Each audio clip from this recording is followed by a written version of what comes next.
त्याला स्वामींनी आपलं म्हटलंय त्याला काळाचीही भीती नसते. तुम्ही त्या समर्थांचे लाडके आहात ज्यांच्या नावाने यमदूतही रास्ता बदलतात. त्यामुळे स्वतःला कमी लेखणं बंद करा, स्वतःला बिचार समजणं बंद करा. तुम्ही स्वामी कोणाला निवडतात त्यांच्या आयुष्यात सफाई सुरू होते.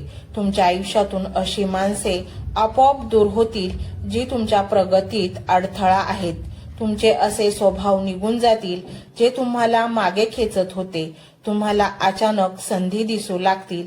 ज्या कामासाठी तुम्ही अनेक वर्षांपासून धडपडत होता ती कामं कोणाच्या तरी एका फोनवरून किंवा एखाद्या भेटीत मार्गी लागतील. तुम्हाला आश्चर्य वाटेल की हे इतके सोपे होते का? हो, हे सोपं होतं, पण तेव्हा वेळ आली नव्हती. आता स्वामींनी तथास्तु म्हटले आहे. त्यामुळे येणाऱ्या दिवसांमध्ये तुम्हाला अनेक शुभ संकेत मिळतील.